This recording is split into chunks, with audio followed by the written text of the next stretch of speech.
ಧಾರವಾಡದ ಹಳೆ ಎಪಿಎಂಸಿನಲ್ಲಿ ಕುಡುಕರ ಹಾವಳಿ, ಎಲ್ಲೆಂದರಲ್ಲಿ ಕುಡುಕರ ಪ್ಯಾಕೆಟ್ಗಳ ರಾಶಿ.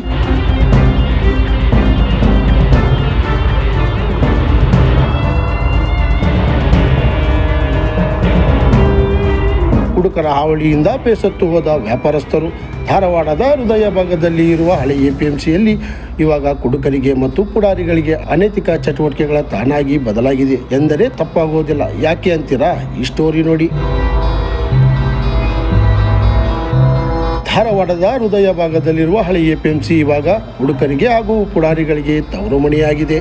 ಎಲ್ಲಿ ನೋಡಿದರಲ್ಲಿ ಸಾರಾಯಿ ಪಾಕೆಟ್ಗಳ ಕಾಣುತ್ತವೆ. ಅಷ್ಟೇ ಅಲ್ಲದೆ ಸಂಜೆ ಆದರೆ ಮಹಿಳೆಯರು ಓಡಾಡೋದು ತುಂಬಾ ದುರಸ್ತಿಯಾಗಿದೆ. ಎಲ್ಲಿ ನೋಡಿದರಲ್ಲಿ ರಾಶಿ ರಾಶಿ ಕಸ. ಎಪಿಎಂಸಿ ವ್ಯಾಪಾರಸ್ಥರ ವಹಿವಾಟ ಹಿಂದೆ ಚೆನ್ನಾಗಿತ್ತು. ಹೊಸ ಎಪಿಎಂಸಿ ಆದ ಮೇಲೆ ಆಡಳಿತ ಮಂಡಳಿಯವರು ಆಗಲಿ ಮಹಾನಗರ ಪಾಲಿಕೆ ಆಯುಕ್ತರಾಗಲಿ ಇತ್ತ ಕಡೆ ನೋಡೋದೇ ಇಲ್ಲ ಅಂತ ಇಲ್ಲಿಯ ವ್ಯಾಪಾರಸ್ಥರು ತಮ್ಮ ನೋವನ್ನು ಹಂಚಿಕೊಂಡಿದ್ದಾರೆ. ನಾನು ಮಾದೇವಪ್ಪ ಹಂಪಣ್ಣವರ ಕಲ್ಮೇಶ್ವರ ಸೌಹಾರ್ದ ಸಹಕಾರಿ ಸಂಘ ನಿಯಮಿತ. ಇಲ್ಲಿ ನಾವು ಎಪಿಎಂಸಿ ವತಿಯಿಂದ ಅಲ್ಲಿ ಲಿವ್ ಆ್ಯಂಡ್ ಲೈಸೆನ್ಸ್ ಪಡ್ಕೊಂಡು ಇಲ್ಲಿ ರೈತರಿಗೆ ಬೇಕಾದಂಥ ಗೊಬ್ಬರ ಮತ್ತು ಇತರೆ ಕೃಷಿ ಸಾಮಗ್ರಿಗಳನ್ನು ನಾವು ಮಾರಾಟ ಮಾಡ್ತಾಯಿದ್ದೀವಿ. ಇಲ್ಲಿ ಎಪಿಎಂಸಿ ಒಳಗೆ ಅವ್ಯವಸ್ಥೆ ಆಗ್ಯಾರ ಅಂತ ನಾವು ಹೇಳ್ಬೋದು. ಯಾಕಂತಂದರೆ ನಮ್ಮ ಆಫೀಸಿನ ಮುಂದೆ ಇದ್ದಂಥ ಎಲ್ಲ ಗಲೀಜು ಇಲ್ಲೇ ಇದೆ. ಇಲ್ಲಿ ಜನರು ಒಂದಕ್ಕೆ ಮಾಡ್ತಾರೆ, ಆಮೇಲೆ ಸಂಡಾಸನು ಮಾಡಿ ಹೋಗ್ತಾರೆ, ಎಲ್ಲ ಕಸನೂ ಇಲ್ಲೇ ತಂದು ಚೆಲ್ತಾರೆ. ಕುಡುಕರ ಹಾವಳಿ ಅಂತೂ ವಿಪರೀತ ಆಗಿಬಿಟ್ಟೈತೆ. ಯಾಕಂತಂದರೆ ಅವರೆಲ್ಲ ಈ ನಾವು ಸಹಕಾರಿ ಸಂಘದ ನಮ್ಮದು ಕಾರ್ಯಕ್ರಮ ಮುಗಿದಿಂದ, ನಮ್ಮದು ಆಫೀಸ್ ಟೈಮ್ ಮುಗಿದಿಂದ ಇಲ್ಲಿ ಮುಂದೆ ನಿಂತು ಅವರು ಸರಿಯಾಗಿ ಕುಡಿದು ಇಲ್ಲೇ ಪ್ಯಾಕೆಟ್ ಹೋಗೋದು, ಬಾಟ್ಲಿ ಹೋಗೋದು ಎಲ್ಲ ವ್ಯವಸ್ಥೆ ಮಾಡ್ತಾರೆ. ಆಮೇಲೆ ಲೈಟಿನ ವ್ಯವಸ್ಥೆನೂ ಸರಿಯಾಗಿಲ್ಲ. ಹಿಂದೊಮ್ಮೆ ನಾವು ಅನೇಕ ಸಾರಿ ಕೇಳಿದಾಗ ಆಮೇಲೆ ಎಪಿಎಂಸಿ ಅವರು ಮೊನ್ನೆ ವಾರ ಒಂದು ಸ್ವಲ್ಪ ಏನೋ ಸ್ವಚ್ಛ ಮಾಡಿ ಹೋಗಿದ್ರು. ಆದರೆ ಏನು ಸ್ವಚ್ಛ ಮಾಡಿದ್ರು ಮತ್ತು 4 ದಿನಕ್ಕಂದ್ರೆ ಮತ್ತು ಅದೇ ಅವಸ್ಥೆ ಆಗ್ತೈತಿ. ಮೂಲಭೂತ ಸೌಕರ್ಯ ಏನಂದ್ರೆ ಇಲ್ಲಿ ಒಳ ಚರಂಡಿ ಐತು ಇಲ್ಲೋ ಗೊತ್ತಿಲ್ಲ, ಒಳ ಚರಂಡಿ ಇದ್ದಂಗಿಲ್ಲ. ಇಲ್ಲಿ ಅವೆಲ್ಲ ಹೋಗಿಬಿಟ್ಟಾವೆ. ಇಲ್ಲಿ ಗಮನ ಕೊಡತ್ತಿಲ್ಲ, ಯಾರು ಕಾರ್ಪೊರೇಷನ್ದವರು ಗಮನ ಕೊಡ್ತಿಲ್ಲ. ಆದರೆ ಕಾರ್ಪೊರೇಷನ್ದವರು ಈ ಸಂಬಂಧಪಟ್ಟ ಈ ಟ್ಯಾಕ್ಸನ್ನು ತುಂಬ್ಕೊಳ್ತಾ ಇದ್ದಾರೆ.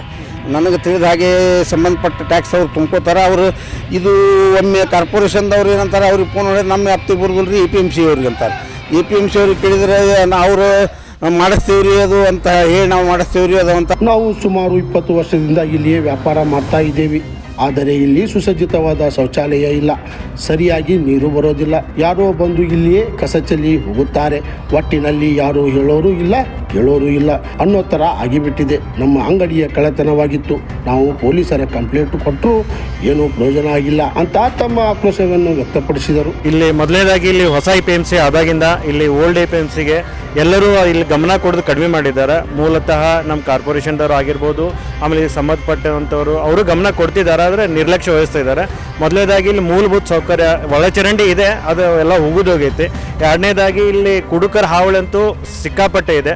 ಬಂದಂಥ ರೈತರಿಗೆ ಸಹ ಇಲ್ಲಿ ಗೊಬ್ಬರ ತೊಗೊಳಕ್ಕೆ ಬರ್ತಾರೆ, ಬೇರೆ ಬೇರೆ ಕಾರ್ಯಕ್ಕೆ ರೈತರು ಬರ್ತಾರೆ, ಹೆಣ್ಮಕ್ಳು ಬರ್ತಾರೆ, ಅವ್ರಿಗೂ ಸಹ ಇಲ್ಲಿ ಒಳಗೆ ಬರ್ಲಂಗೆ ಆಗಿಂಥ ಸ್ಥಿತಿ ಬಂದಿದೆ. ನೀವು ಆಗಲೇ ನೋಡಿರ್ಬೋದು, ಈ ಒಂದು 3-4 ತಿಂಗಳದಾಗ 3-4 ಕ್ರೈಮ್ ಈ ಏರಿಯಾದಾಗ ನಡೆದಿದ್ದೈತಿ.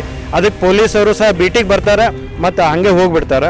ಅದಕ್ಕೆ ಇಲ್ಲಿ ಒಂದು ಏರಿಯಾಗೆ ಸಂಬಂಧಪಟ್ಟಂಗೆ ಈ ಒಂದು ಹೆಚ್ಚಿಗೆ ಒಂದು ಒತ್ತನ್ನು ಕೊಟ್ಟು ಇಲ್ಲಿ ಕುಡುಕರ ಹಾವಳಿ ಜಾಸ್ತಿ ಆಗಿದ್ದೈತಿ. ಆಮೇಲೆ ಎಲ್ಲ ಒಂದು ಗಲೀಜ್ ಅಂದರೆ ಏನಂತ ಅಂದರೆ ಈ ರೈತರು ಬರ್ಬೇಕಂತ ಟ್ಯಾಕ್ಟ್ರಿಗೆಲ್ಲ ಹಚ್ಕೊಂಡು ಬರಬೇಕು ಟೈರಿಗೆ, ಆ ಪರಿಸ್ಥಿತಿ ಬಂದಿದ್ದೈತಿ. ಅದಕ್ಕೆ ಸಂಬಂಧಪಟ್ಟವ್ರು ಇದಕ್ಕೆ ನೀವು ಸಂಬಂಧಪಟ್ಟ ಇಲಾಖೆಯವರಾಗಲಿ ಆಮೇಲೆ ಸಂಬಂಧಪಟ್ಟವ್ರ ಡಿಪಾರ್ಟ್ಮೆಂಟ್ ಅವರಾಗಲಿ ಇದಕ್ಕೆ ವಹಿಸಬೇಕಂತೇಳಿ ಅವರು ಕಾರ್ಯನಿರ್ವಹಿಸ್ಬೇಕಂತ ಕೇಳ್ಕೊತೀನಿ. ಅದೇ ರೀತಿ ಇದನ್ನು ಕವರ್ ಅಂದರೆ ಇಷ್ಟು ದಿವಸ ಯಾವ ಟಿ ವಿಯವ್ರು ಬಂದಿದ್ದಿಲ್ಲ ಆಗಲ್ಲ ಅನ್ನೋರು ಹೇಳಿದರೆ, ಅದರ ಮೂಲಭೂತ ಸೌಕರ್ಯ ಸಂಬಂಧ ನಮ್ಮ ಕ್ರಾಂತಿ ಟಿ ವಿಯವ್ರು ಬಂದರೆ ಅವ್ರಿಗೆ ಮೊದಲೇದಾಗಿ ನಾನು ಧನ್ಯವಾದಗಳು ಹೇಳೋಕ್ಕೆ ಇಷ್ಟಪಡ್ತೇನೆ. ಧನ್ಯವಾದಗಳು. ಶಿವಾನಂದ್ ಜೋಡಳ್ಳಿ, ವಕೀಲರು.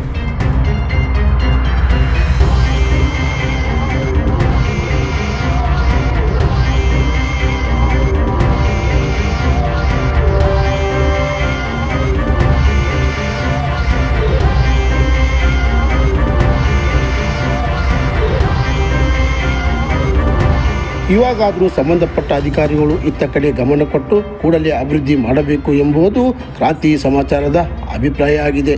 ಕ್ರಾಂತಿ ಸಮಾಚಾರ, ಧಾರವಾಡ.